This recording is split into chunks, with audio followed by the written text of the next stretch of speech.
सत्ता के गलियारे में एक चर्चा अभी बहुत आम है पटना में कि नीतीश कुमार बार बार सफाई पर सफाई क्यों दे रहे हैं। आखिर इसकी वजह क्या है, इसकी जरूरत क्या है। जेपी नड्डा पटना एयरपोर्ट उतरते हैं, सीधे चाय पीने चले जाते हैं मुख्यमंत्री के निवास पर। क्या बात हुई, क्या समझाया गया, किसको मनाया गया, मुद्दा क्या था, तमाम तरह की चर्चा है कि आखिर बिहार की सियासत में ये हो क्या रहा है। नीतीश कुमार के एक शुभचिंतक ने 4 लाइनें मुझे भेजी है, उसमें नीतीश कुमार के दर्द को समझा जा सकता है। उन्होंने लिखा है कि इजहारे मोहब्बत से पहले नज़र बदनाम हो जाती है। इजहारे मोहब्बत से पहले नज़र बदनाम हो जाती है। मैं दिल में इरादा करता हूँ, दुनिया को खबर हो जाती है। मैं दिल में इरादा करता हूँ, दुनिया को खबर हो जाती है। तो क्या खबर लग गई जेपी नड्डा को कि दौड़े दौड़े पटना चले आए। कार्यक्रम पहले से तय था, सभी जानते हैं, लेकिन एयरपोर्ट से सीधे मुख्यमंत्री निवास, दोनों उप मुख्यमंत्री साथ में, प्रदेश अध्यक्ष साथ में। मामला क्या है, क्या खिचड़ी पकी, क्या मनाने की कोशिश की गई नीतीश कुमार को। आखिर उस मीटिंग में हुआ क्या, और उस मीटिंग से निकलकर जब सार्वजनिक मंच पर मुख्यमंत्री कहने लगे कि हमसे गलती हुई, हम 1-2 बार इधर उधर चले गए, आगे ये सब होने वाला नहीं है।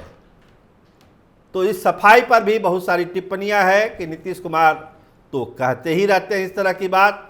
जब आरजेडी के साथ होते हैं तो कहते हैं कि मिट्टी में मिल जाएंगे, लेकिन भाजपा के साथ नहीं जाएंगे। आज भाजपा के साथ है तो कहते हैं कि उधर जाने का तो सवाल ही पैदा नहीं होता है। तो खैर ये अलग कहानी है, लेकिन सियासी मामले पर आइए, रूठने मनाने के दौर पर आइए, तो ये बात कही गई है कि 2-3 बातों को नीतीश कुमार ने भी रखा है और 2-3 बातों को जेपी नड्डा में ही रखा है। कल रात कोर कमेटी की बैठक हुई है भाजपा की, उसमें भी बहुत सारी चीज़ों पर मंथन किया गया।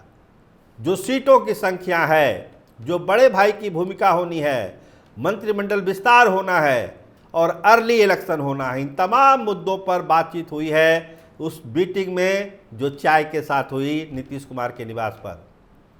फैसला क्या क्या हुआ? फैसला यही हुआ है कि सारी बातों को बहुत गंभीरता से लिया जाएगा, उस पर सोचा जाएगा, विचार मंथन किया जाएगा। जो 120-130 की जो लाइन खींच रहे हैं जनता दल यूनाइटेड, उसमें कंप्रोमाइज इस बार जनता दल यूनाइटेड नहीं करने जा रहा है। 2010 का इतिहास दोहराने की कोशिश है। जो नारा है नीतीश कुमार का, एनडीए 200 पार, तो उस 200 पार के लिए जनता दल यूनाइटेड को 120 से 130 सीट लड़ना ही लड़ना है। तो क्या करेगी भाजपा और उसकी सहयोगी दल? कोर कमेटी की जो बैठक हुई उस पर भी ये विचार हुआ कि कैसे कैसे चीज़ों को ठीक किया जाए, तालमेल ठीक किया जाए, और जो चीज़ें चल रही है बिहार में उसको, गाड़ी को स्मूथली चलाया जाए। एक संदेशा गया है ऊपर अमित शाह के पास भी कि स्थितियां यही है बिहार में। फैसला अब आप लोगों को लेना है कि आप फैसला क्या लेते हैं, क्योंकि जो मांगे हैं जनता दल यूनाइटेड की, उससे स्वाभाविक है कि सहयोगी दलों के हितों पर, उनके सीटों पर तलवार चलनी ही चलनी है। क्योंकि अगर 120 से 130 सीट जनता दल यूनाइटेड ही लड़ेगी तो 243 में फिर भाजपा और उनके सहयोगी पार्टियों के लिए बचता क्या है। अशोक चौधरी यूं ही नहीं मिले थे मुकेश सहनी से। जो संदेशा लेके गए थे लिफाफे में, उसमें बहुत सारी चीज़ें थी। उसको एक सामान्य घटना के तौर पर आप मत देखिए, क्योंकि जो नीतीश कुमार का चक्रव्यूह है उसको समझना अच्छे अच्छे लोगों के लिए बड़ा मुश्किल हो जाता है। तो अपनी तैयारी है नीतीश कुमार की, अपने हिसाब से चीज़ों को वो देख रहे हैं। तेजस्वी यादव वाला मैसेज आपके सामने है, उससे जो हड़बड़ाहट हुई है, जो हड़कंप मचा भाजपा खेमे में, वो भी जग जाहिर है। और जो हमने चर्चा की सत्ता के गलियारे में, जिस चर्चे की बात है कि नीतीश कुमार के अभी अपर हैंड है, आरजेडी का कंधा झुका हुआ है और उस झुके हुए कंधे को नीतीश कुमार पसंद करते हैं, चढ़े हुए कंधे को नीतीश कुमार पसंद नहीं करते हैं। तो आरजेडी का कंधा फिलहाल झुका हुआ है, वो उनको सूट करता है। इंडिया ब्लॉक में जो सियासत चल रही है, दिल्ली में जो चर्चा होती है कि दिल्ली में कोशिश हो रही है कि नीतीश कुमार को वापस इंडिया ब्लॉक में लाया जाए, उनको नंबर 1 की कुर्सी की बात की जाए कि नंबर 1 की कुर्सी भी आपको दी जा सकती है। 4 राज्यों के चुनाव के बाद इसमें और तेजी आएगी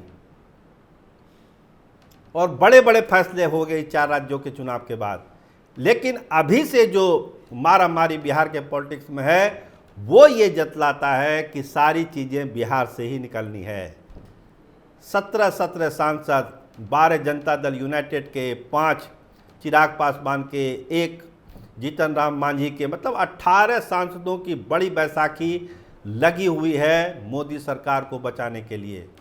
ये बैसाखी टूटेगी तो नीतीश कुमार का कद बढ़ेगा और जो भाजपा का कद है वो गिरेगा, मोदी सरकार का कद गिरेगा।